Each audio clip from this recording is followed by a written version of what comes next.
여러분 안녕하세요. 이재경 목사입니다. 평안한 한 주 보내고 계시죠?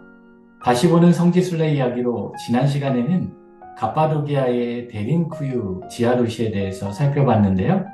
오늘은 그 두 번째 시간으로 비시디아 안디옥에 대한 이야기를 나누어 보려고 합니다. 성경을 보면 안디옥이라는 이름이 여러 곳에 등장하게 되는데요. 안디옥이라는 이름은 원래 알렉산더 대왕의 장군이었던 셀레우코스 1세가 세운 도시의 이름입니다. 자신의 아버지 이름이었던 안티오코스의 이름에 따서 그가 세운 도시의 이름을 안디옥으로 명명하게 되었습니다. 실제로 그가 세운 안디옥은 모두 16곳인데요. 성경에 언급된 곳은 특별히 두 곳이 등장하게 됩니다. 먼저는 BC 300년경 시리아의 수도로 세워진 시리아의 안디옥입니다. 우리 성경에는 수리아의 안디옥으로도 잘 알려져 있죠. 이방 땅으로는 최초의 교회가 세워졌고 그곳에서 그리스도인이라고 불려졌던 장소이고 사도 바울의 1차 선교 여행이 시작됐던 장소이기도 합니다. 또 다른 곳은 소아시아의 비시디아에 있던 안디옥으로 저희 팀이 이번에 방문한 곳은 바로 이 비시디아 안디옥이었습니다. 비시디아 안디옥은 시리아에서 에베소까지 동서로로 오가는 고대 로마의 대로와 버가에서 북쪽 갈라디아로 오가는 북과 남이 길이 만나는 교통과 무역과 군사 전략의 요충지였습니다.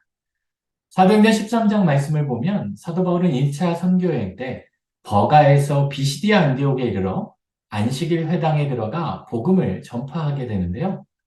다음 안식일에도 말씀을 전해달라라는 그 요청에 따라 또다시 말씀을 전하게 되자 온 시민이 거의 다 하나님의 말씀을 듣고자 하여 모였던 곳이기도 합니다.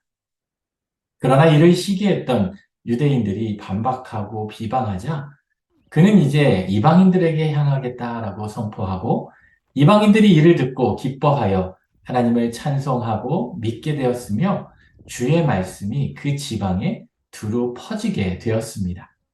그렇지만 유대인들은 이를 시기해서 사람들을 선동해 바울과 바나바를 박해하고 쫓아내어 바울과 바나바가 발에 티끌을 떨어버리고 기쁨과 성령이 충만하여 이고니온으로 향했던 그곳이 바로 비시디아 안디옥이었습니다.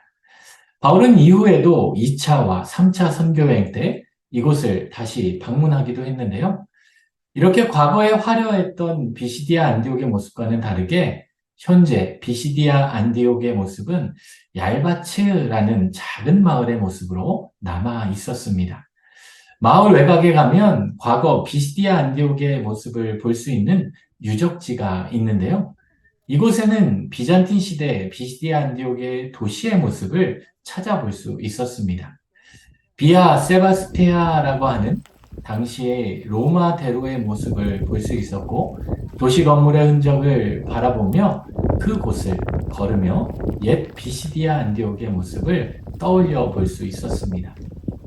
도시 안쪽으로 계속해서 들어가 보면 비잔틴 시대에 바울의 선교를 기념하기 위해 세운 바울 기념교회 터를 볼 수 있게 되는데요.